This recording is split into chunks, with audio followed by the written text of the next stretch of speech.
Good day, everybody. Glad to be back with you on Hospitality Talks. Today's discussion would be about destination positions.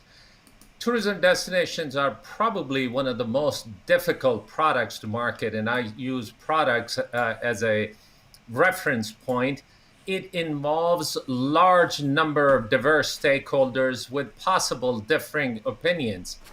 In the highly competitive and dynamic global tourism environment, it is critical to develop a clear identity or brand based on reality while also reflecting the core strengths and personality of the destination. As competition among tourism destinations becomes more intense, it has become increasingly more important to understand the dynamic structure of image by understanding elements that contribute to destination image. I'm Abid Butt. Glad to be here with you. And as always, I'm here with my co-host, Sam-Erik. Sam. Thank you, Abid, and welcome all to Hospitality Talks.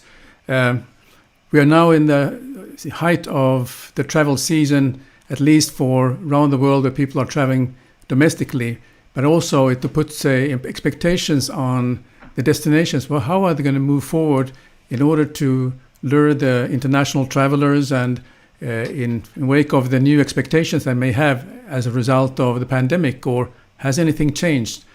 I'm looking very much forward to have a discussion with a great panel, distinguished panel that will help us to understand better the circumstance and the way they view at the future of travel. So today, Sam, our panelists will help us understand the positioning process and what's involved in it. How does a destination make itself a distinctive place in the minds of potential visitors while keeping in mind the sensitive structure of the tourism industry towards political, economic, social, and environmental changes? As we all know, having dealt with pandemic, each destination is trying to attract most visitors during this recovery. So our panelists is going to help us understand the recovery and if there are any changes in this positioning. So if it's okay, let's bring everybody together. Well, we have with us today Daniel Fenton, who is the Executive Vice President with JLL Hotels and Hospitality Group, specializing in tourism and destination strategic planning. He's got a deep knowledge of tourism and hospitality sector and provides operations, sales and marketing support for destinations, public assembly venues, and hotels. Dan works extensively with DMOs and convention centers, including providing strategic planning and other related advisory services. We also have joining us today John Perrottet, who is the Senior Tourism Specialist in the Global Tourism Team of Finance Competitiveness and Innovation Global Practice of the World Bank. His work involves helping governments and industry work together to build a competitive and attractive investment environment and mobilize the investments needed to build competitive, sustainable, and inclusive destinations. And last but not least, Peter Greenberg joins us. As we know, he's a multiple Emmy-winning investigative reporter and producer and a renowned frontline travel news journalist. Known in the travel industry as Travel Detective, he is the travel editor for CBS News. He has also produced the Royal Tour, where sitting heads of states become tour guides for special journey through their countries. And these guests have included King of Jordan, Prime Minister of New Zealand and Israel, presidents of Mexico and Rwanda, to name a few. And surprisingly, when Peter is not busy traveling and reporting from around the world, as a hobby, he volunteers at the fire department. Gentlemen, thank you for being with us. Thank you for taking the time. Welcome to Hospitality Talks. Thanks for having us. So, if it's okay, we will start out with John.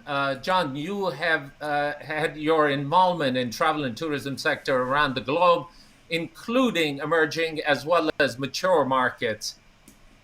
Talk to us a little bit about what's different today. What's different today? Tell us a bit about the recovery. How is that going from your lens? Oh, good morning, Abid. Thanks very much, and good morning, colleagues.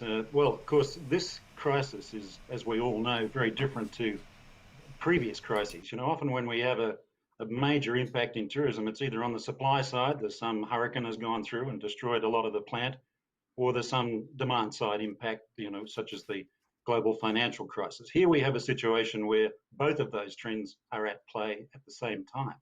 And the result of this is when you overlay the health crisis that comes with this pandemic, we see that there are different destinations responding in different ways at different times. Depending on the circumstances in both the destination itself and the circumstances in that destination's key demand source markets, how those two dynamics are interplaying will impact exactly how each destination's, the shape of its recovery and the rate of recovery. We've seen, for example, in the Caribbean, some improvement recently, some pretty impressive numbers. Jamaica, I understood, was around the 90% figure just last month. This is clearly the result of a good performance in terms of containing the health crisis at the destination.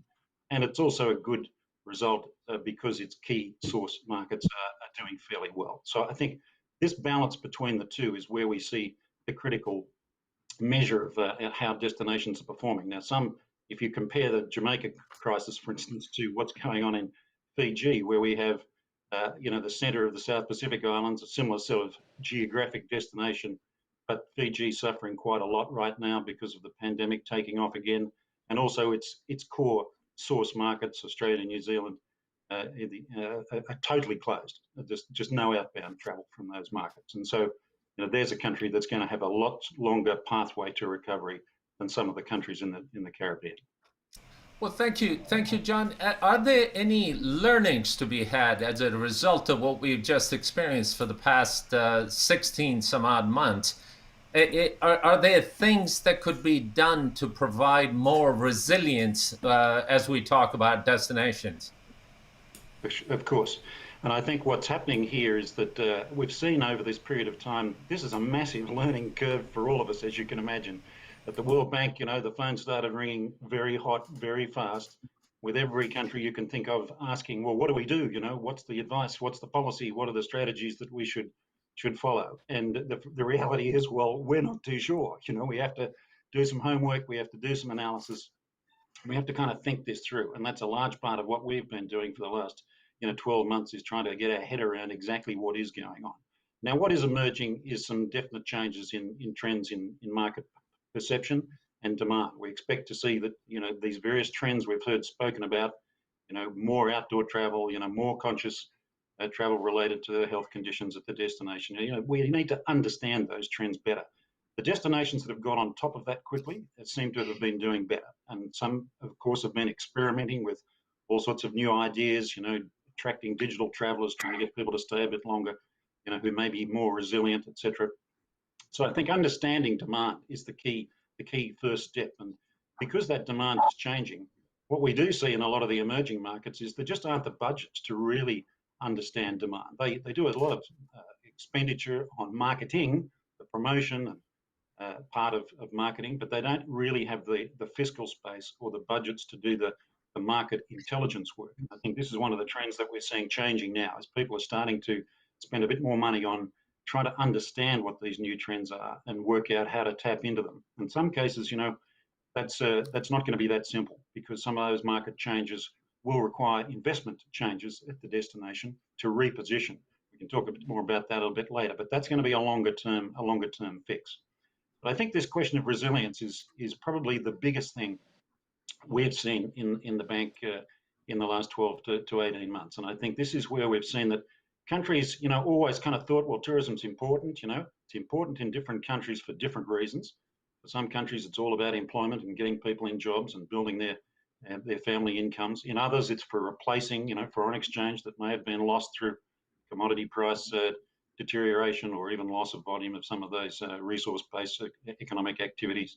So different countries have different reasons to think tourism is important to them. But what I think has become very clear is that when the tap is turned off, all of a sudden it's a crisis, and we have to try and do what we can to, to get the ball rolling again. And different countries are in much varying states as to how easy that is to do.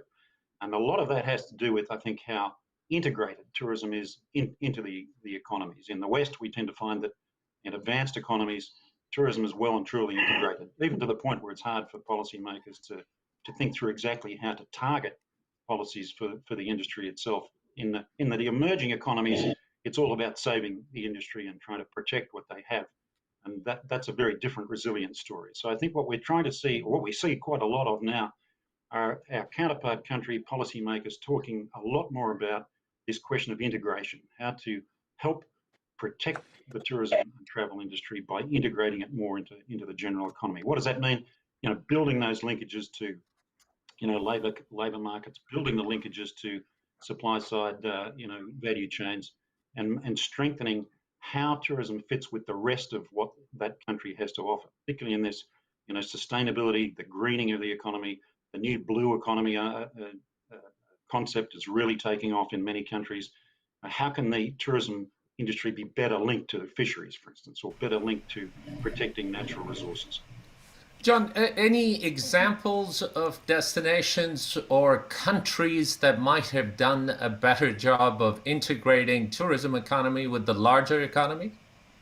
Well, I think the advanced economies that we've seen that it's almost a sort of natural progression, and where you've got emerging economies, tourism is still seen as sort of some sector that's part of, but not necessarily such an integrated piece. In countries like where I come from, Australia, New Zealand, tourism is very well integrated into those countries. In Spain and France, the famous industry leaders around the world. These are countries where it's just taken for granted. There's no question about why would we have a tourism industry.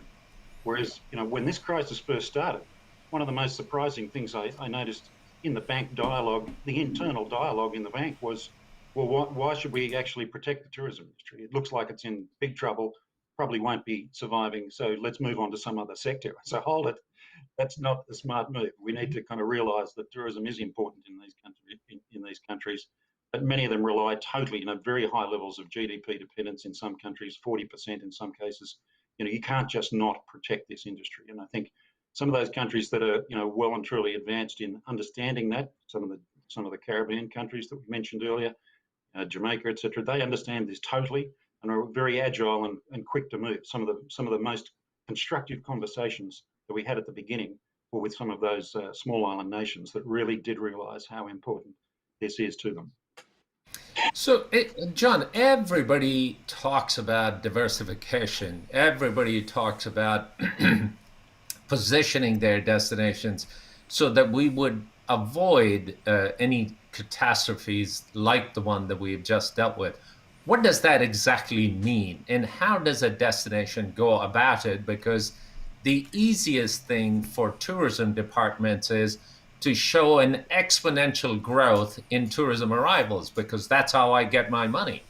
How do destinations diversify? What advice would you have talking to an emerging destination, for example? Sure. Well, look, even before COVID, we saw this concept of over-tourism becoming, taking over our newspapers and, our live streams. We're constantly talking about over-tourism, and countries becoming very concerned about that, seeing the damage that the tourism industry can have through the externalities that come with it. And I think a lot of destinations and countries at the policymaker level, have been very concerned about that. And this move towards diversification has been afoot well and truly before COVID. COVID has accelerated that process. There's no question about that. And I think, what I've noticed, I guess, over the years is that debate about diversification tends to be a little bit simplistic. It's a kind of, one-dimensional. Diversifying your market means going for a higher value tourist, getting somebody who can spend more per day. Therefore, we have fewer people with the same kind of revenue. It's an argument that makes sense. But turning that into practice can be very much more difficult. And, you're talking about changing buyer behaviour at the destination level. And the only way to do that, firstly, is you have to understand that buyer behaviour. And as I mentioned earlier, Now, many countries spend a great deal of their tourism investment budget on understanding demand. You cannot change demand if you don't understand it. Now, what we find in the World Bank is most of our countries are emerging economies. As I mentioned earlier, they don't have the resources to invest in that. And now they're realizing that they have to. They have to understand these demand trends much better and channel more of their tourism investment dollars into that space. And then that leads to, so understanding demand is the first step. Second step, planning, understanding, if you're going to make shoes, you go through the same process. You understand how many feet there are and, what the demand is and what shape they are. Then you need to build your manufacturing plant. You need to understand, what scale that needs to be. So it's the same in tourism. Where are the destinations within my country where these new markets are interested in traveling? What are the products that they need to be in place to attract them? And then the final step is the investment itself, whether it's public investment in the infrastructure that's needed to attract them, whether that be airports or air services, right through to the private investments, the accommodation and the activities and the protection of natural assets, etc. Wherever those investments need to then line up with that process. Now, that's not something that you can change overnight. And that's why you need to invest, an appropriate amount of money in understanding demand in order to line up the confidence of the private investors at the other end of the scale. So the number one piece of advice would be to understand demand. We can't turn it on unless we can understand it.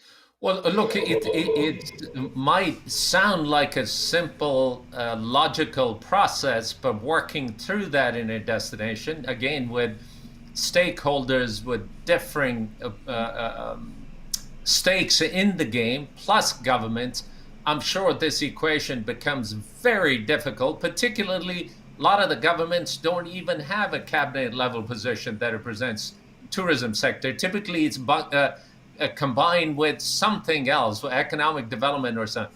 How do governments recognize the importance of it, other than something that we've just dealt with? And as the time goes by, are we going to forget how important this sector is?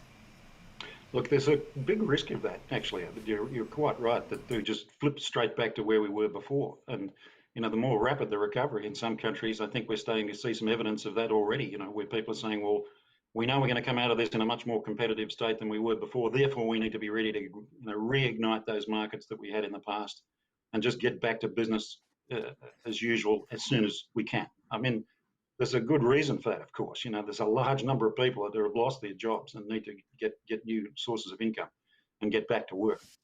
So I can understand the impetus behind that. But I think you're right. One lesson we need to learn from this is that tourism is a whole of government proposition, right? And the bank has recognised this now for quite a few years. And we've done so in such a way that we now tailor our approach to the industry and to helping our clients with managing this industry in a much more whole of bank kind of approach. We have different parts of the bank that work on different things. We work on transport, we work on infrastructure, whether it be just access to basic services, be it water, or, drainage and sanitation services, etc., transport. And then we work on also the policy, the economy, the commercial side of this, where the place where I tend to work most of my time. We can't just keep doing that in different channels. We have to bring all that together, and elevating tourism to a higher status, I think, within government is important. The places where we've had the most success is where somebody at the top of government, whether it's the head of state or the vice president or the prime minister, or at least somebody at that level of the cabinet is in charge of the process, at least overseeing it and directing it. Once we have that in place, you tend to find that everything else sort of follows a little more smoothly.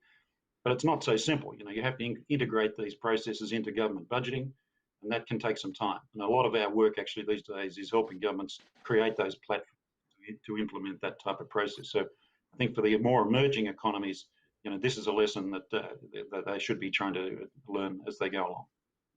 Fabulous. Well, John, thank you for that. Let me turn it over to Sam-Erik for a bit, and I'll be back with you in a moment. Sam. Thank you. John, very interesting input you're giving. My angle where I like to discuss this and see whether you would be able to help on a particular topic. How does, for instance, one of the growing trend has been the wellness travel. I mean, the primary wellness travel, where people actually going to attend some particular destinations for their, whether it's a retreat and so on. Do you speak very specifically during your advice sessions with the destinations, or is that left to someone else? I'm just curious how you work from the World Bank point of view. Sure.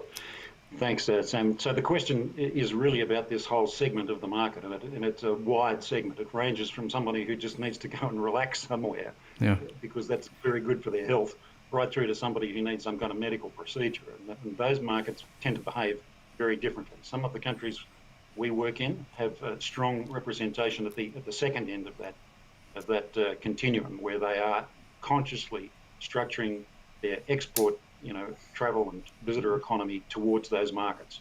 Just like in some other countries, they're focusing on the education market, for example, as the way in which they can export services. So I think when we are advising our client governments, what we do is try to understand that demand side first. Where is this country on that continuum? Do they really have something to offer in the health area, or are they a potential Malaysia, or are they there are some countries in southeastern Europe that have specialist services that can be packaged and offered here.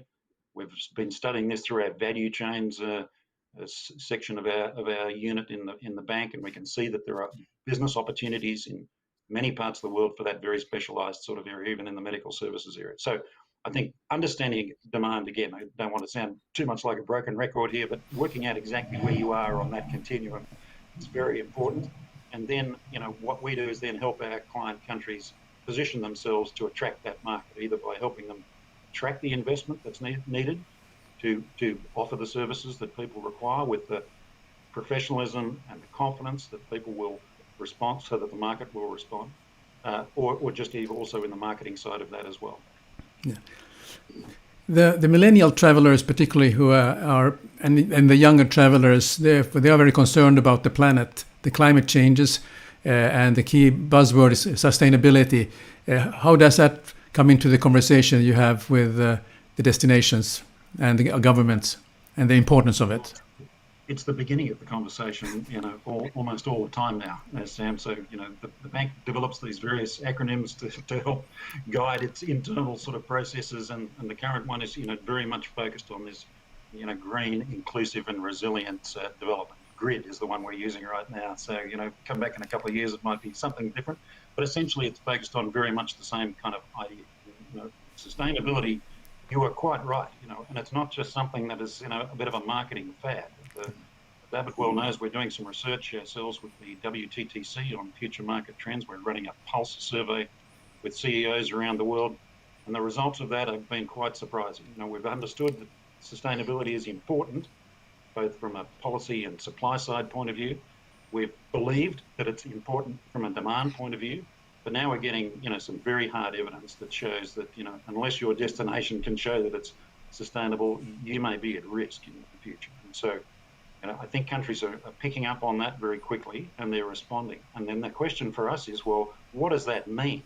Like, how do you present yourself as a sustainable destination? One of the countries we're working with right now is the Philippines. Right now, there's a country that has a fantastic tourism industry, wonderful assets, but has really suffered at some of the key destinations with this over-tourism.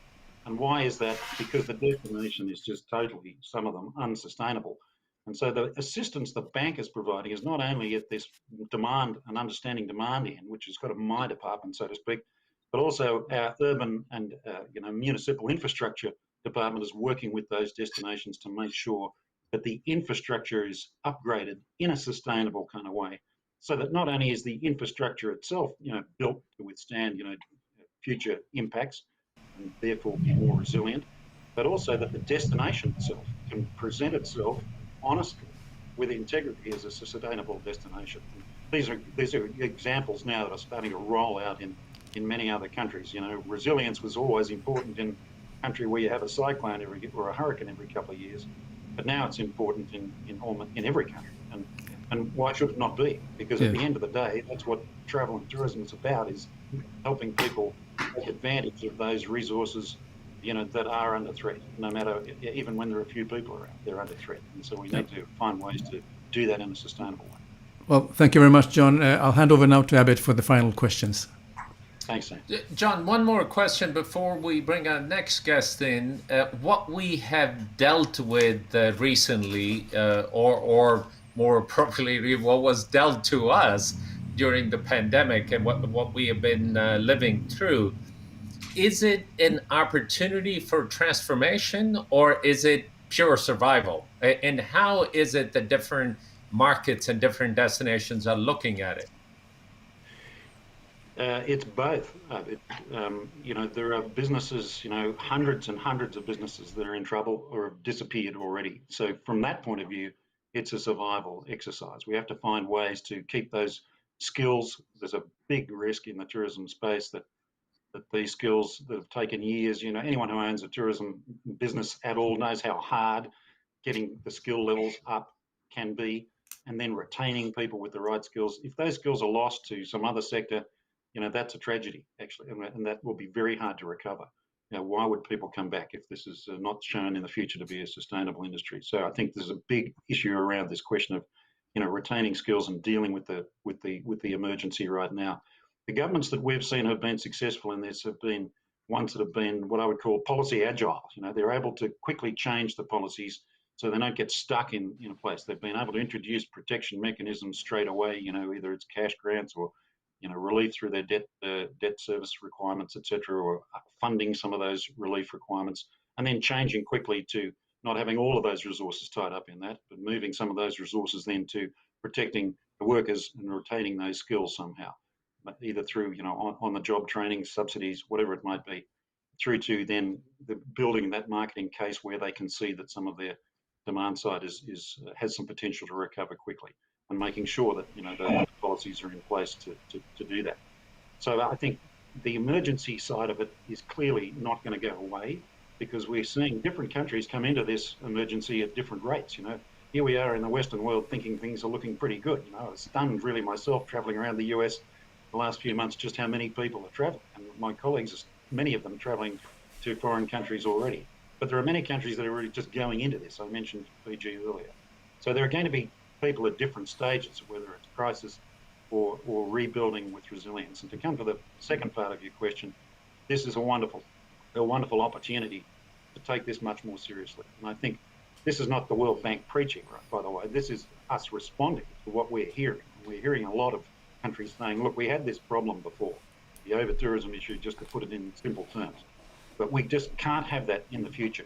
So how do we move forward to protect these destinations? And the interesting part of the conversation that I'm hearing is that when we're talking investment, and investment is my kind of background, hotel investment or destination investment, this is what I'm doing every day. I'm hearing a lot more now about how do we invest in mechanisms that can protect the destination, as opposed to investments that are fundamentally transaction oriented, a hotel or an investment. If we can protect those investments, those individual assets, then maybe the destination can recover. Now, what we're hearing now is the debate moving beyond that, to saying, well, what are the investment tools or the financial products that could be brought into account? Is it a blue bond? Is it a green bond? Is it a municipal bond, the way they finance convention centres? How can we develop some of these investment products that can protect the destination as a whole, and make it more resilient for future impact, regardless of what the source of that impact might be, so that this industry is in a much stronger footing when we go forward to the next crisis. We all know there'll be another one around the corner. Well, hopefully it won't be for a very long time, or at least we could continue to keep our fingers crossed. John, thank you so much for your input. Please stay with us. We'll have you back in a moment. But at this point, I'd like to bring up Peter Greenberg. Peter, thanks for taking the time to join us today. Happy to be with you, Abbott. And just one slight correction for you, if you'll let me do this in a friendly way. My fire department service is not a hobby. It's a passion and a service. And I have to tell everybody that 74% of all firefighters in America are volunteer. So that for my American friends who are watching, in your own community, it's a great thing you can do for your community, and they need your help. That's my pitch for fire departments. But now let's get back to the subject at hand. Well, thank you for that, and I stand corrected. My apologies, but thanks for correcting that. Peter, you heard John talk about the importance of tourism. Now, you have been with heads of state do they really understand the importance of this industry? They're starting to, but let's go back and let's be honest here. By the way, I agree with so much of what John says about not only anticipating and managing, but understanding demand. And the biggest problem that we've had with heads of state and their ministers is their inability for so many years to understand the true nature and power of travel and tourism. I mean, I like to think back to.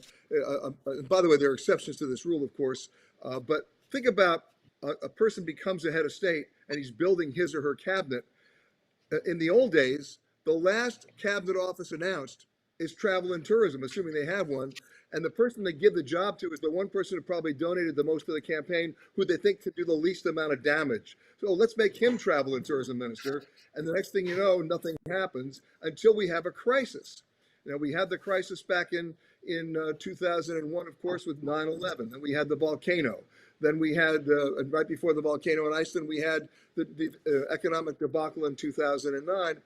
And in order to understand what they're not understanding, let's go back to two words that I hate: focus group. I hate them because focus groups lie. They're asked, preordained questions to which everybody already knows the answer, and they serve no purpose at all. It's not what people are talking about, it's what they're thinking about. So back in 2001, almost immediately after the tragedy on 9/11, they put together focus groups, right? Because travel and tourism was affected deeply. People were not traveling. And they asked them one question. And the one question was an obvious question. The question is, will you be traveling again this year? Well, the answer was overwhelmingly no. But they forgot to ask the second question. And the second question is the key. Do you want to? And of course, they all wanted to. It's not part of, it's not about wanting, it's about needing. It's part of our cultural DNA. So in order to understand demand, you have to figure out who is it that really wants to travel and what are they expecting to travel. So the answer to your question about heads of state, they're getting the idea more and more, especially when you have GDP figures that John referred to. According to the WTTC, the average internationally for GDP on travel and tourism is about 11%. But as John says, it can be as high as 40%. And believe me, right now you have the heads of state attention because they can look at the numbers. And it's not just a traditional interpretation of how many visitors are coming or what their average stay is or what their average spend is on a given day. Throw that out. Those algorithms are gone. It's now a question of talking even bigger numbers as pent-up demand is expressing itself much faster and much stronger than people anticipated. So, Peter, you have visited a few of the destinations in the past couple of months. Well, tell us a bit about what is it that they have done to cope with this pandemic and to be able to come out on the other end. Any things, any observations that stick out for you that you felt, hey, this is a fabulous thing to do to make sure that tourism stays healthy? Yeah, it's no longer about beautiful Bermuda or lovely London. It's no longer about beautiful pictures of sunsets on the beach. It's once again what people are thinking about. And there are three areas here. There's, of course, safety, there's security, and there's fear. And the destinations that have been able to pivot and turn around faster are the ones that understand those three things and take the traditional playbook and throw it out. For example, it's not what people are talking about, it's what they're thinking about. One of the things they're thinking about is, I don't want to go somewhere and get stuck and not be able to come home. That's number one. Number two, what do you think are the two most levels of complaint filed, at least in the United States, by travelers and tourists? It's number one, their inability to get a refund on the trip that they wanted to take back in 2020 that was canceled, and the travel providers not giving them their money back. And number two was worthless insurance. People bought it with the best of intentions. And it turns out on page 95 of the insurance company website, which nobody ever gets to, there's a clause that says, oh, by the way, we do not cover for pandemics. So they bought totally worthless insurance. So the traveler who is ready to go back now, and believe me, they're not only ready, they're acting on it.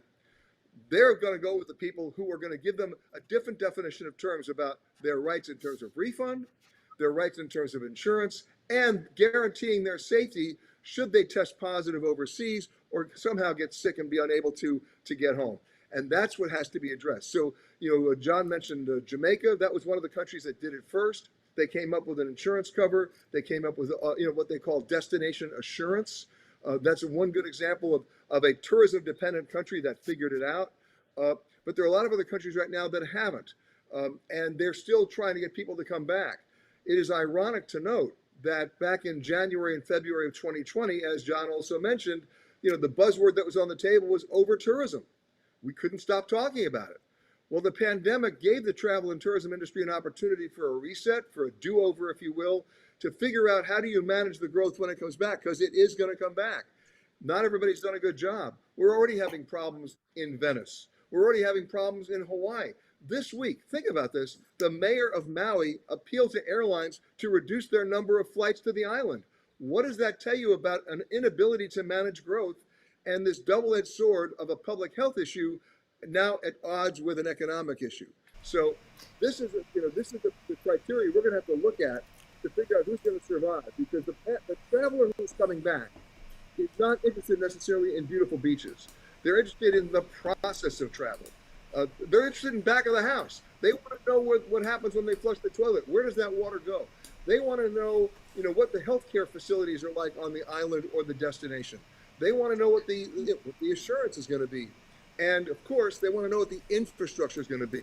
John alluded to that. But I mean, right now, the travel infrastructure is not there. It's not ready. We've lost, at least initially, according to the WTTC, 62 million jobs worldwide, right? It was a financial problem 18 times worse than 2009. And many of those jobs either didn't return and may not return, or many of those people may not return. In the United States alone, you can't staff airlines, you can't staff airports, you can't staff restaurants, you can't staff hotels. I was at a hotel 2 weeks ago, major brand hotel, Hilton. They had 0 housekeeping staff. I was at a hotel 1 week ago, a Marriott hotel. They had 1 woman working in a restaurant as the waitress, and it was impossible. So it's not enough to say we're reopening. It's not enough to say we're coming back. You have to sustain it, not just environmentally, you have to sustain it from the infrastructure point of view. So to answer your question, if I can, about the destinations that have been able to pivot and welcome people back, those are the destinations that have embraced the notion that it's not the destination, it's the process. It's not the destination, it's the policy. And it's not the destination, it's the infrastructure. We'll get to the lovely beaches later, but if we can't get to those beaches and we can't get to them with a feeling of security and safety and comfort, we're not going to come in the first place. Peter, this topic has been discussed for the longest time, and sustainability has been talked about. The process in developing these destinations with unique characteristics has been talked about. Yet, most of the island destinations, and you can pick up any magazine or anything, and they'll talk about sea, sun, and sand.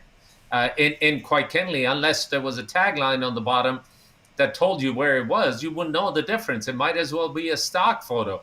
How do these destinations go beyond this initial image, and what do they need to do? Number one, they have to take every brochure and burn them because they're all the same. I'm serious. They have to change their language. Take a look at the language in those brochures. Every word ends in ST, greatest, best, nice, nicest, most, loveliest. Are you kidding me? You are not the best. You are not the nicest. You might be one of them, but you're not the nicest. And so the audience today is smarter than that. We talk to each other. We have forums. There's a huge amount of viral communication that when it's viral, it goes very fast and people know. And this is not just TripAdvisor stuff. This is just people emailing their friends. It's unbelievable how fast that happens and how often accurate it is. We're living in a world of citizen journalists. Everybody with a cell phone can have an impact. Now, nobody's vetting that. That's another issue we can talk about in another forum. But the bottom line is the traditional marketing mentality of airlines, destinations, hotels, cruise lines has to be thrown out. That playbook does not work anymore. And anybody who thinks they can sink or swim based on beautiful pictures has just announced they're drowning. Fair enough. From your point of view, are there specific learnings as a result of the pandemic that these destinations are taking away and really putting to work, as opposed to we'll do it today and tomorrow we'll go back to what we used to do? Well, there is the definite probability of going back to pre-pandemic bad behavior. The airlines are doing it already. They can't help themselves. trying to generate revenue for everything short of breathing, and the audience knows that. But in terms of a destination approach, I mean, look at what some of the destinations did. In Mexico, for example, and this was led by the private sector, not the government. The private sector said, okay, we have now touched upon those negative touch points that are keeping people from coming here in the first place. So a number of the resorts said, okay, once you get here, we will test you here at our expense. And should you test positive, we'll put you up at our expense for 14 days, all on us, and we'll even fly you home in some cases. Everybody listening to that said, wow, you know what? I'll go. And if you take a look at the real numbers of how many people had to utilize that guarantee, it's infinitesimal. But the idea that they could, remember, the true definition of luxury travel is when you get to keep your options. The airlines are all about all the options you can no longer have. And they actually think they're doing a good job. They're not. They're doing a pathetic job. I'm sorry, but they are. The smartest thing that destinations can do in partnership with the private sector is to come up with a definition of terms that actually addresses those negative touch points, right? What's the one thing in every brochure and every advertisement you see, Abbott, and everybody else sees it as well, and it's an acknowledgement that that destination or travel provider is about to lie to you. It's the asterisk. It's the asterisk that is then followed with very fine print telling you all the things that they just told you aren't true. I think that the best pivot from a destination point of view right now is to get the entire private sector together and agree to one thing, to actually make it part of their marketing plan that they are an asterisk-free zone. You know what that would do for people's confidence level? Because they've already been beaten up, right? I know we see it in the airline industry where they want to charge you for everything short of breathing. We see it in the hotel industry with everything from the $9 bottle of water to the Darth Vader mini bar. People don't forget this, right? And the one thing that the hotels are coming back to right now, they should be ashamed of themselves. The resort fee. Are you kidding me? What is a resort fee? It's a terrible attempt by hotels to be competitive on initial rate, but then hose you on the actual price you're going to pay. We're not stupid. There are two major lawsuits now filed by attorneys general in the United States against major hotel brands for deceptive pricing, drip pricing, and failure to be transparent. Look, we didn't forget all that. We're bringing that back to the party as we begin to go back to different countries. And the minute we get hit with a resort fee, we vote with our wallets. I'll give you one most recent example. You can't believe it. During the pandemic, in the middle of the pandemic, where occupancy in Las Vegas was zero, one major hotel doubled their resort fee. Number one. Oh, wow. When they came back from the pandemic, as of June 1, that was only last month, another resort, in addition to the resort fee, was adding a $4 a night surcharge for the utilities in your room, the electricity. Are you kidding me? You know what I say to that? Lights out. And the audience is going to say the same thing. So let's learn from the past. Let's not repeat it. And I'm not denying hotels or anybody else in the travel sector their ability to make a profit. But human psychology and the optics here are very clear to me, and they're very clear to the audience. We're smarter than they give us credit for, and we're going to vote with our wallets as much as we want to go back. As much as we want to go back, we're going to vote with our wallets, and we're going to make our choices accordingly.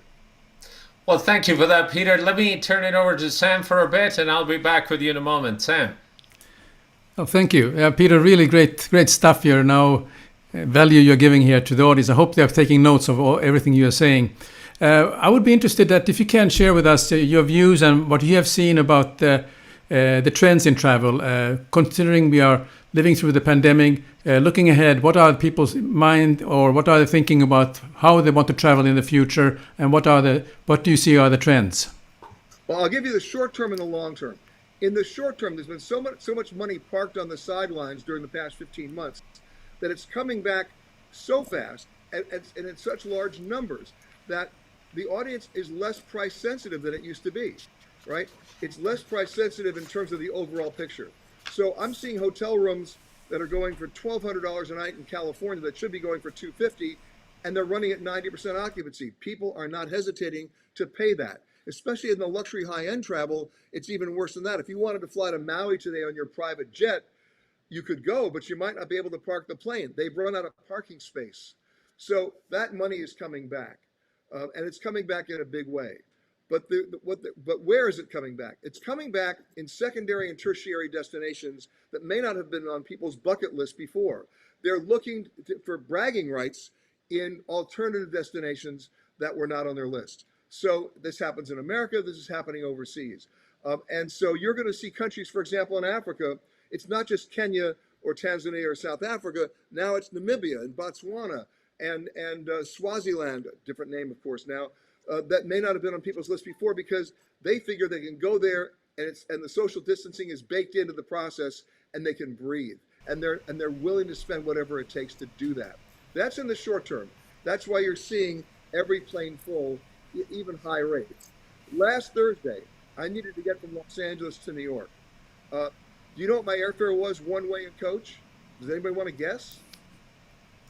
It was $1,287. It was cheaper for me last Thursday to fly from Los Angeles to Athens in business class than it was for me to fly from Los Angeles to JFK in coach. So, and the plane was full. The plane was full because people just couldn't help themselves. They wanted to do that. So, Sam, the short-term answer is that will last until September. And when September shows up, you better fasten your seatbelt. Those airfares will not be sustainable. Those hotel rates will not be sustainable. And the travel providers are going to have to do a whole lot better job than just the traditional law of supply and demand approach. Yeah, thank you. And then I was asking Dan or John earlier about wellness and the wellness aspect and the wellness travel. Where do you see that going? They're usually talking about the primary travelers who are really focusing on retreats and so on, and then you have the secondary wellness travelers who just go and then when there's a hotel that has a spa, they use it. But I'm interested in that kind of the primary traveler for wellness. Where do you see that going? Is that the growing trend, or has it been growing for some time and now maybe perhaps might be escalating because lifestyle changes and all the things that has been happening during the pandemic? Well, it has been growing for some time. Certainly it existed pre-pandemic, and it's going to continue that growth. What's going to change, however, and you just alluded to it, is a definition of terms of what means wellness. Wellness does not mean I'm getting a facial. Wellness does not mean I have a gym at the hotel. And because of the pandemic, it's going to change how I use those facilities. Remember, during the pandemic, hotels got smart, knowing that they had lower occupancy and what the concerns were of their audience. They then said, if you want to use the gym, we'll reserve it just for you, Mr. Greenberg, for an hour. And Mr. Jones gets it for an hour, and Ms. Smith gets it for an hour. And you know what? They may have to go back to that, and they may even have to charge a little bit more for it. But guess what? That's what people want now. And then they're going to have to redefine the word wellness. It's not just about being on a retreat or a healthy diet. It's a much more holistic approach that the hotel is going to have to really learn about, and the resorts are really going to have to learn about in order to embrace that definition, because people are coming with different expectations and in many cases different demands. But it's going to grow. It's going to be redefined, however.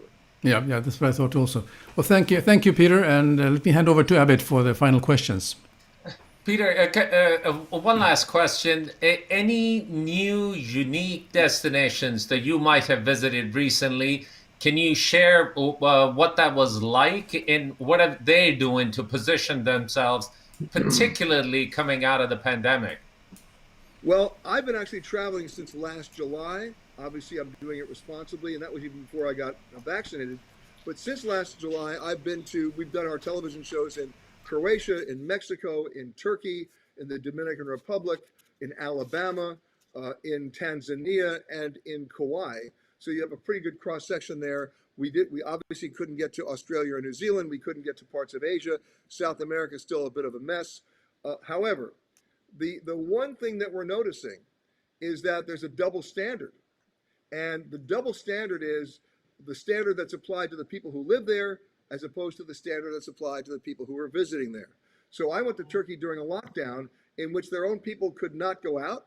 They couldn't go anywhere after 9 o'clock at night.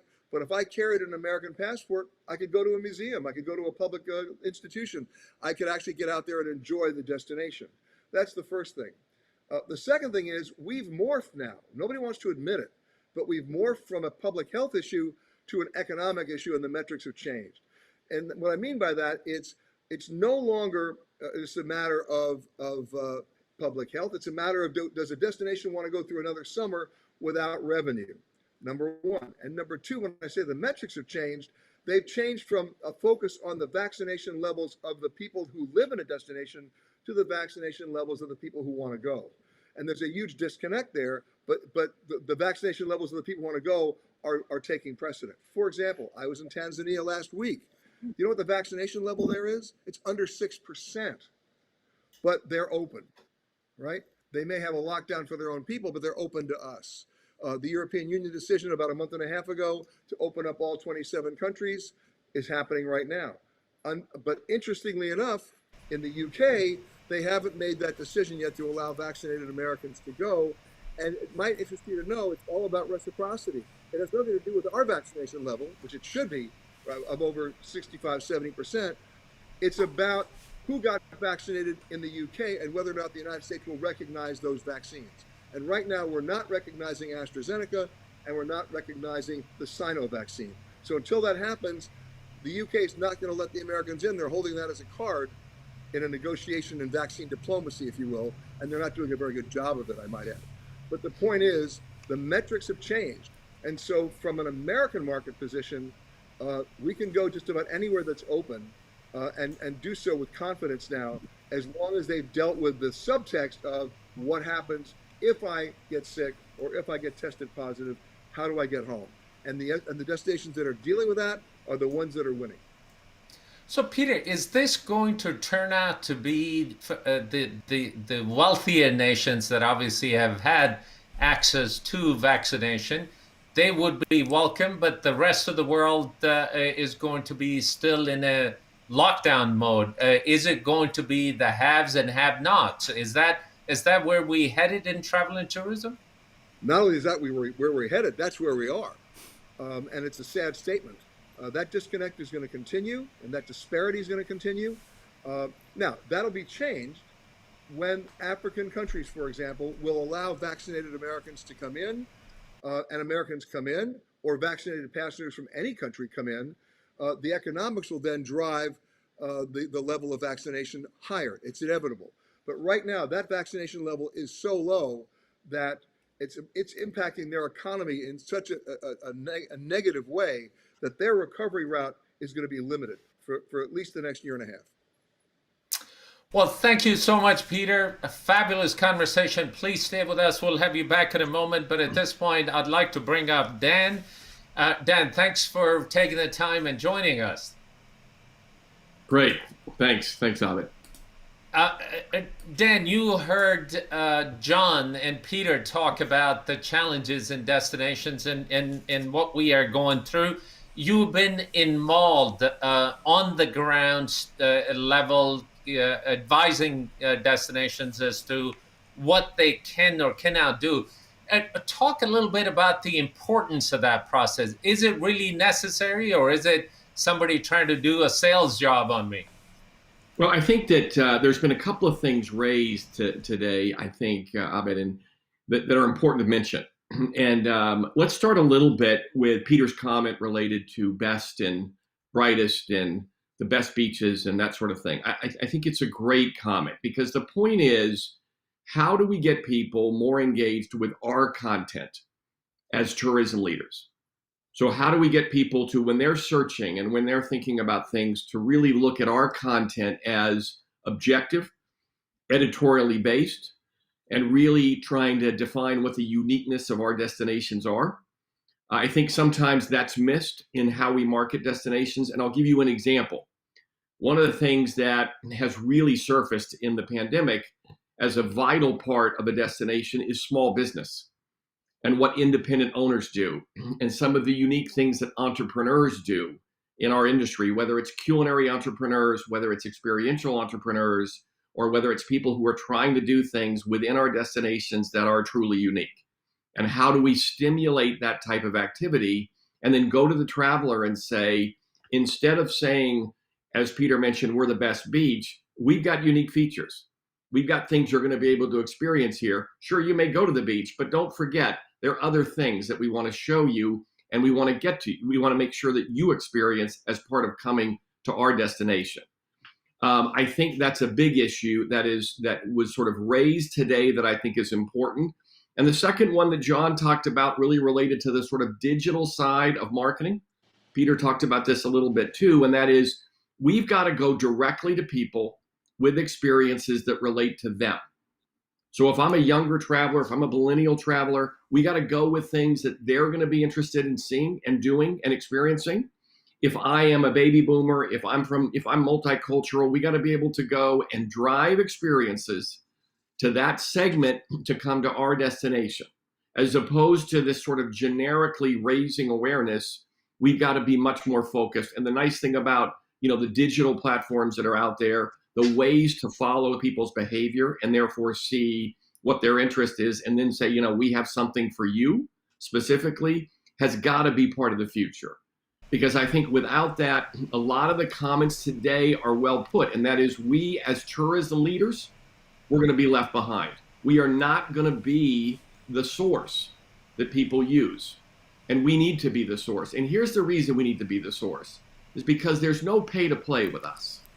No one's paying us. We are there to deliver the best content that we can for the visitor, period. Right? There's no other influence. But we've got to be able to demonstrate that to the visitor that that's who we are. So when you go on our websites, when you see our materials, you got to say that's different than if I go on a pay-to-play site, or if I look at other places that are driven other ways. And so I think there's a couple of things that have been raised that are really important today to think about going forward. And I think Ahmed and Sam, you've been talking about how do we differentiate ourselves going forward. This is critical, and we have a chance.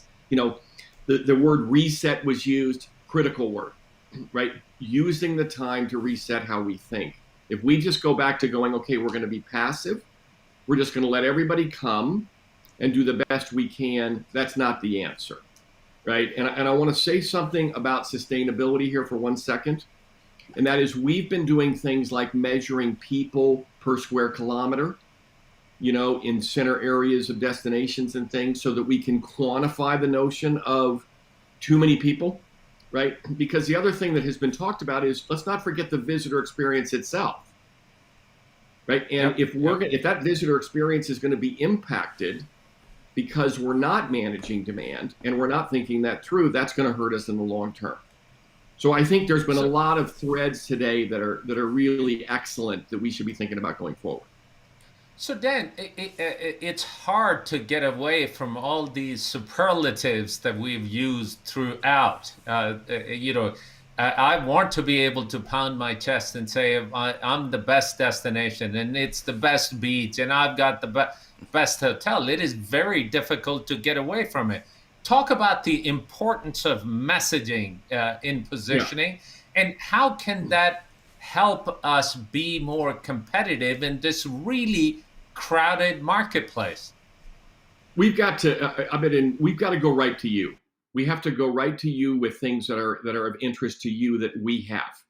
So instead of being another place that's promoting beaches, or we are a culinary city because we have all this wide range of culinary offerings, right? Well, you know what? A lot of destinations have that, but we have some uniqueness in how we do that. We have some local owners that are doing unique things. We have things we want you to see specifically because we know you're going to like it. And I'll give you one example without naming the destination, but you think about neighborhoods.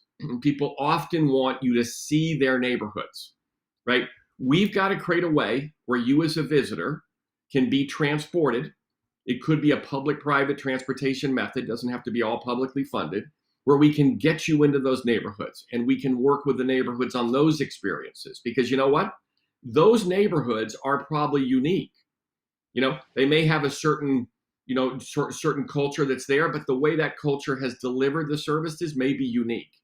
So I think the key is differentiating ourselves with real experiences that we get to audiences that want those. So that, again, we're not just saying best beach. We're not saying, how many days of sun, how many times have you seen that? We're talking about specific things that are going to relate to you and that you're going to only find with us, which is celebrating our local players that are doing unique things, unique attractions. Sometimes a unique attraction can get you to the destination and then you're going to see other things, but let's lead with that. Let's lead with that uniqueness to get you there. So I think that's got to be the future in terms of how we market and how we get to the visitor going forward. Dan, to do any of that, you need funding. At least Correct. in U.S. And most of the world, You do. it funds it from public funding. Now, whatever little money was available to these organizations to position and market their destinations, that money has dried up. There was no tourism dollars coming into the market, and whatever government might have allocated, they'd removed it and sent it elsewhere. Talk a bit about the funding issues and how Yeah. can destinations overcome that. And I know some of the destinations now are thinking of implementing and levying other taxes to fund these issues, which is counterintuitive. Correct. Well, let's talk about a couple of things. One there is getting the industry involved, directly involved, right? So there's obviously tax revenues that occur, whether it's hotel taxes or others, that's one vehicle, but also going to the industry and saying, because you can see what we do for you, because you know how we drive return to you, what about the potential of you investing? And I know everybody has seen this, and these can be in the form of districts, these can be in the forms of other sort of funding. But the idea of bringing industries together in a collaborative model to say, we believe enough in what is going on with the tourism efforts that we want to invest in those. That's one example. The other thing that I would not shy away from is also transactional revenue, as long as it is still based on the most effective approach to whatever markets we are approaching. So there can be ways to look at transactional pieces with future marketing efforts. And I want to say one other thing, though, going back to this big amounts of money. Instead of placing an ad that could cost you all sorts of money and be kind of a generic raise awareness piece, the idea of targeting through digital platforms and reaching people multiple times with that kind of activity can actually be much more efficient in terms of use of marketing dollars, because I know that I have an experience that will match that particular audience, and I have a way to get to them and get to them multiple times that could be more efficient than sort of broader, expensive, generic advertising. So I think there's a combination of things that we have to do, and I'm going to go back to my relevancy side when it comes to the content that we present. We cannot be a place that is just known as listings. That it's just listings. Yep. We have to be a place that delivers content to you that you go, that's interesting. I want to stay with you. I want to hear more. And I think both of you know, if you think about people you know, how many people say to you that the first place they go when they're doing research is the tourism website. They may go there, but it may not be the first place, and they may not go there at all because their assumption is that it's really just sort of where they got to kind of show everything. Or they're not going to give me real content. They're going to tell me just everything's great. And that doesn't help me with how I want to think about whether I want to go to that destination. We have to change that mindset going forward if we're going to be effective. And I think that's part of the future. Fair enough. Dan, the pandemic has changed our world altogether. We're looking at things differently. There are changes that have been implemented. Any of these changes you think that would stick and they will be around, right, wrong, or indifferent? Any of these changes that you think are going to be permanent? Yeah, I think that, our industries have a chance here. I'm a recovering hotel general manager, so I can tell you this from the hotel side, that I think we have a chance here to say, we're going to think differently about the nature of, air quality, general cleanliness, the way we approach things, the way we demonstrate that. If you think about what went on during the pandemic and everybody came out with all these new programs and they got endorsements from different partners, medical partners, well, how do we keep that going in a way that people can really see it and it becomes a way of life? I don't know if people would agree with this, but when you think about a guest room or when you think about public space or public restrooms, are there ways that we can say, not just pandemic can be done, but can we say, we were talking about wellness earlier in the call. Is wellness part of cleanliness, part of air quality, part of the overall feel of a hotel property or an attraction or even a destination period? In terms of, there was conversation about when you go into a destination, you want to kind of come out feeling better. Well, is that because the destination is demonstrating to you what they're doing for air quality, what they're doing for water quality? I'll leave you with another thought here is, we just finished a very major strategic plan, and we were having meetings with the water and air, the environmental leaders within the community. And they looked at us and they said, Dan, this is the first time we've had a meeting related to the visitor and what we are doing.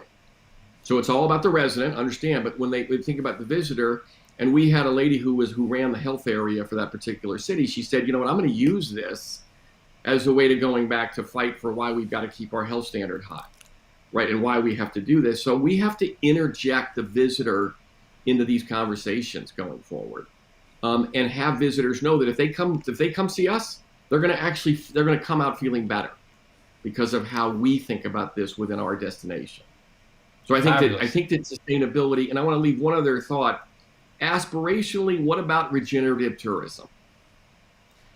So what about the notion that a visitor can come in and experience our destination and actually make it better in some fashion? And the other connection I'd like to make is us as an industry in conservation, right? So when we're protecting something, when something is being protected, the tourism industry needs to be standing right with you, going, we support that protection because that's a protection for our visitor too. Our visitor now gets to experience, you know what I mean, something because we are preserving. And I don't know that we always make that connection as well as we could going forward, and there's an opportunity there. Well, thank you, Dan. Let me hand it over to Sam, and I'll be back with you in a moment. Sam. Thank you. Yes, Dan, actually I don't have a question, but I just want to share because it triggered for what you have said. You talked about getting the small businesses involved, and I had some time ago I had a discussion with the hotel school or students from Slovenia, and they have developed a grassroots movement called Tourism from Zero, because they recognize that the individual artisans and shoemakers and bee farmers didn't know how to use a website, for instance, didn't have a website. So what they developed was the idea in different parts of Slovenia, some local, what they call them scouts. And these scouts are identifying, helping these individuals, small businesses, how to do all that. And then also they're creating their own websites, this Tourism from Zero group now, where you can actually tap in and see what's available in East Slovenia or North Slovenia, and it has nothing to do with the government initiatives about developing tourism, but it's coming directly from academics and the hotel schools who identify that there's an opportunity to do something very good for the tourism industry in their own country. And they always talk about this is a boutique destination, so it's not for mass market. And when they ask me, what do I know about Slovenia? I said, well, no, Ljubljana. I say, yeah, well, you know, you have a lot to learn from us. So, everything you talked about was just kind of triggered from what I learned some time ago. Sam, let me just add to this. There's a program we were involved with this. It's in Raleigh. It's called People First, and the idea is micro tours, right? To be able to see what small business is doing, you know, to be able to experience this, and it is actually an exchange so that it can be managed, but yet it's micro in terms of its impact. But this is an example, Sam, of what I said earlier. So that small entrepreneur, what they're doing in that area, that could be something you can't see anywhere else because of their approach, the way they approach whatever the product is or whatever they're doing, that ties to your overall experience. So why not lead with some of that back to the point earlier than the beaches? Not that the beaches aren't great, but you know, let's get that out there so people go, you know, I kind of want to see that, and that's the only place I'm going to see that is, Sam, your point there. You're only going to see it there. So I think that it's critical part of the future is how we celebrate those type of opportunities going forward. Absolutely. What do you think, Abid? Should we bring everybody together and for some more discussions about some particular topic? Or do you have any question you want to talk to?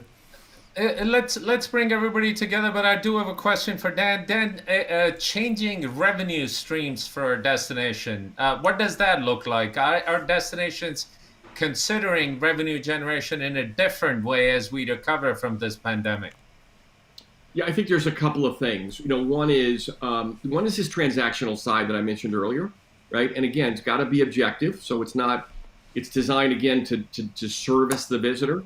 And I'll tell you one example is developing experiences for people that are really well thought about, and that we can say to a traveler, if you want to see this point about differentiation, if you want to see something different, here's an experience for you that we've put together as tourism leaders or in tourism offices, if you will, and be able to drive transactions there can be a way to do things, right? That's one example. Also, this is something that's been out there for a while, but the notion of districts where, business districts come together and say, we believe enough in what's going on and we see the value. So we're going to be, in addition to tax revenues, we're going to do things. So I think there are things to be thought about. And the reason I mentioned this entrepreneurial piece is it speaks to this content side. It speaks to how we do business, period, that we have to be known as being willing to say to the visitor, here's what's unique about us. Here's really what we want you to see. And we're happy to do that. And it's not because we don't love everybody. We do love everybody. But, any marketer is not going to go to a customer with something that the customer's not as interested in. They want to go to the customer with things that are going to really match that particular visitor and be able to do that. And I think that, really both John and Peter talked about this, and that is, that's going to be a critical part of the future if we're going to remain relevant. And I mean, when I say we, I mean we, the tourism industry, are going to remain relevant going forward. So, John, a question for you. How do destinations measure competitiveness, and is it really relevant? Because each country is trying to develop multiple destinations within their country. Then that country competes regionally and globally. Is that really relevant, or you got to be what you are? But that's an excellent question. It's often the starting point for a lot of the work we do in the bank, as to what is going on in this destination and how does it perform compared to others. To be perfectly honest, unfortunately, the only sort of data you really have to go on here is often what comes out of the World Economic Forum kind of agencies, that do measure these things. And they have very complicated ways of doing that. By the way, that's not to disparage that data. It's very useful to compare different destinations on, how good their connectivity is or what quality of some of the attractions. Often in our case, we kind of boil them down to sort of two categories. What are the reasons that someone might want to go to a destination? That's what's driving the demand side of it. And then what happens when you get there? How easy is it to take advantage of the experience? And we try to kind of get a sense of where you would then work on building up the capacity of the destination to become more competitive. So it's a good starting point, but to be frank, it's at the first level of activity. We then need to go much, much deeper. And often, even in the bank, we get a bit criticized sometimes for, having to almost do every job, from the beginning, because you have to go and do that sort of diagnosis at the destination level and get your hands dirty and get a sense of the things that Dan's been talking about. You can't do that from looking at some sort of index on a chart. You have to get a sense of who those people are. And the one thing I've learned after 30 years in this industry, unless you go and meet that person who's running the restaurant or who has that attraction, you're never going to have any idea of what this destination really has to offer and what could be at the beginning of that marketing pathway that Dan described. And I think Dan's put his finger on a very important point, that one thing is to be able to assess yourself from a supply side point of view. And that's where I think our conversation about the beaches comes from. Everybody's got the beach. Yes, good. And when we talk to our clients, about tourism, the beginning of the conversation is, look at all these wonderful things we have. We even have that conversation with the Minister of Finance sometimes when we're talking tourism, and they say, well, we're trying to mobilize investment here. And you're showing me a picture of a beach. Investors don't care about the beach. It's nice to have the beach, but they want to see the return on investment. They want to see the numbers. They need to see the RevPARs that were last year and the year before. And if we got growth in asset values, these are the things that drive investment. And it's the same with travel and tourism consumers. You have to work out what is the thing that's going to appeal to them and then line up the supply side options that Dan described that will meet them. So that's the product and the positioning part of the marketing process. And then the most important thing that's going to change going forward is the pathway to the places, as the tourism mowers, the marketers would have told us a few years ago, what is the place to get to that consumer? And that's the thing that's going to change, because that does have to be individualized, as Dan mentioned. Otherwise, fair enough. What do we find? It wouldn't matter how many unique offers that we have. If we don't change that place process, we end up competing with ourselves. We end up putting a whole lot of quite unique things in some cases on the same platform, trying to appeal to multiple markets, that's just shooting yourself in the foot. We're well beyond Fair that enough. technologically, and we should be doing that ourselves in the future and advising our clients accordingly. Peter, a question for you. Now that I cannot use the best beach and the best restaurant, and I'm an island nation in Caribbean, how do I make my world more competitive? What do I need to do? Well, I'm going to go back to what Dan said before about neighborhoods, and I'm going to really focus on that for a second. What we really have to do in a general way is we have to pivot, and this is a radical idea, from promoting a destination to presenting genuine, authentic, real experience. And the way you do that, and I'll go back to the word neighborhood, I'll give you an example. It's both a consumer example and a media example. A couple of years ago, I was going down to Buenos Aires, and I was taking with me about 10 writers and producers, because I also produce a lot of television shows. And the hotel said, you know what?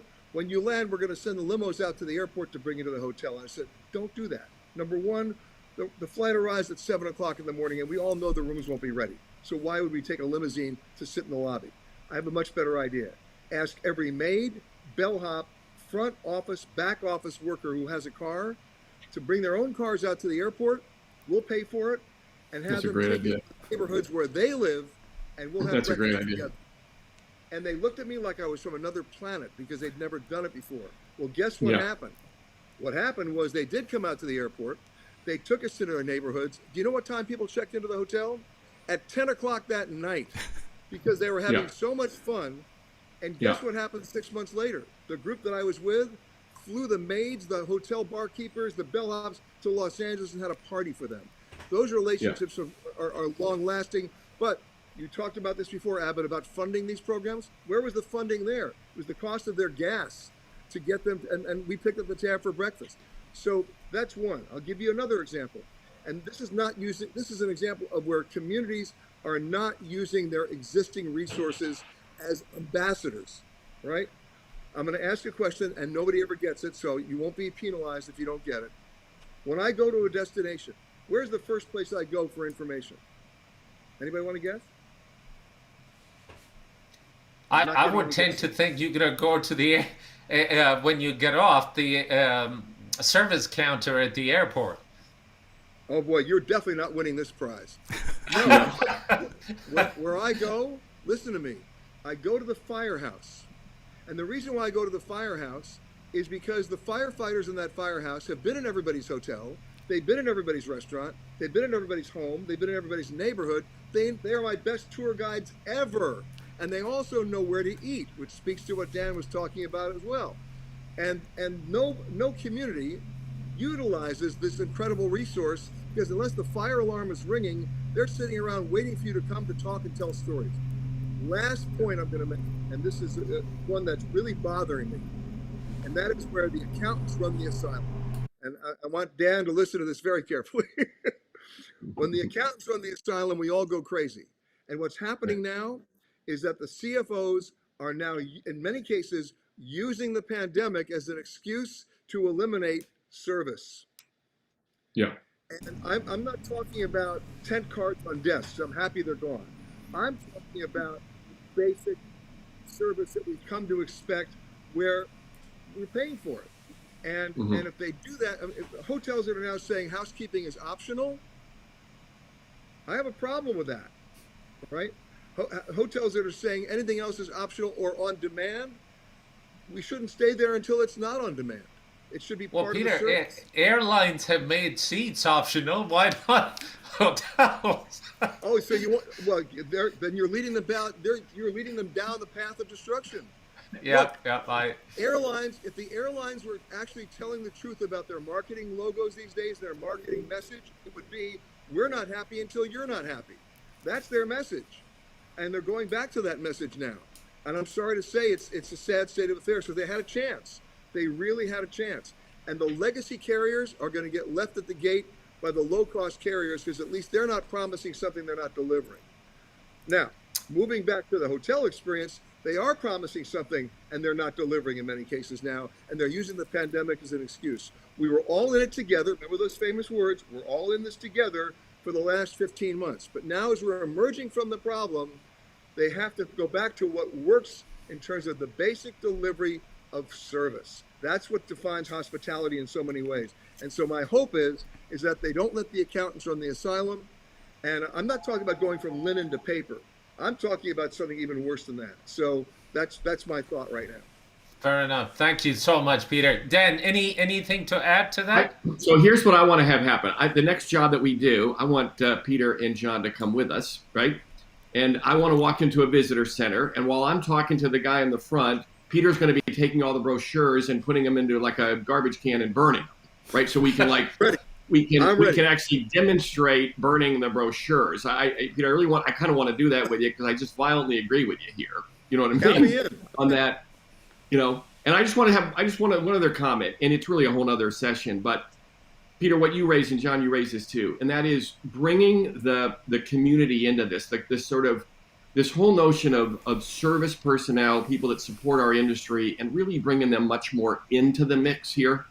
You know, where I think, Peter, your example of I just love that "don't pick me up in a limo" piece, right? Of I really want to see what's going on, and I want to bring them, I want to bring the community into this in a real meaningful way. I don't know exactly what always that looks like, but boy, I just, we're doing some work right now where the country is telling us that they believe in the service vision of the actual workforce, and they want the guests to see that beyond just the actual service. Like they actually want to create living environments where the visitor is experiencing, their community in a different way. And I just find it really exciting. And, you think about it, I'm not trying to put us down in the US and other countries, but we create this big separation at times, between the front line and between the guests and between all of that. And, is there a different approach going forward in terms of how we sort of celebrate this going forward that we could all think about? Fair enough. So I just think those are two interesting concepts.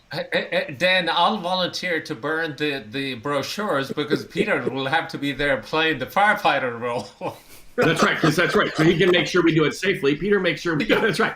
Peter can say, let's plan this thing so we don't do something crazy here. But that's a good point. Great point. Gentlemen, I know we've overrun the time, but one last question before we close the session, and I'll start with you, John, if you don't mind. 2 priorities for 2021 as it relates to travel and tourism industry.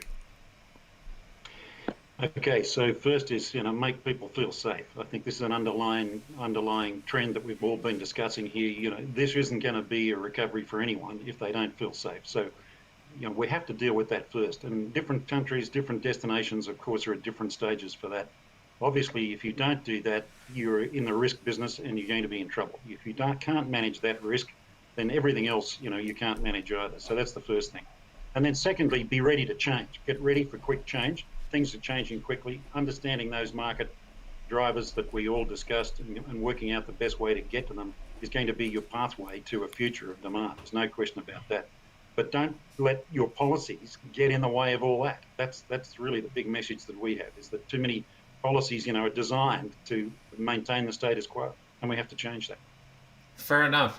Dan, two priorities from your lens for travel and tourism for the remainder of the year, if you would. We got to celebrate uniqueness. I mean, we just have to celebrate uniqueness. I just think it's been raised today, but I just want to restate it, right? We have to look at the essence of our destinations. We got to look at the essence of our people in our destinations, and we got to figure out how we get that experience to the visitors. I just think that authenticity, and it's an overused word, you know what I mean? But let's define it within our own destinations. Let's define what that means, and let's be bold enough that we're willing to market ourselves that way. So we don't have to talk about everything. We can lead with things. We can do things that will make people realize what differentiates us as a destination. I think it's critical. And the only other quick comment on sustainability is there needs to be metrics, there needs to be accountability, so that we can demonstrate it, not just talk about it, right? Because it's easy to talk about it. It sounds sort of fluffy, but what are the metrics that people go, I can see what they're doing? I'll stop there. Thank you. So, Peter, you get the last word. 2 priorities for the remainder of the year as it relates to travel and tourism. Well, as John said, if you don't understand, you don't need a focus group to understand that safety and fear is driving decision. You have to anticipate that. And then second of all, I'm hoping for transparency in pricing and a redefinition of the word experience. And once we get to both of those things happening, hopefully at the same time, the return will not just be measured in numbers, the return will be measured in happiness and satisfaction and a long pathway forward. Well, thank you for that, Peter. Peter, I'm holding a focus group to redefine experience. Would you participate? No, we're going to do a brochure burning party. We're going to have a brochure burning party is what we're going to do. Exactly. I'll bring the lighter fluid.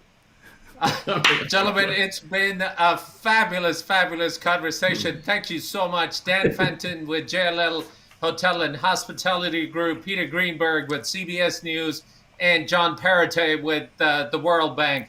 We really appreciate your time. We appreciate your insights. Thank you for being with us. Sam. Very fun. I'd like to thank also all the live viewers who have joined us for the show. And also, if you're watching it as a replay, thank you very much for taking the time to join us.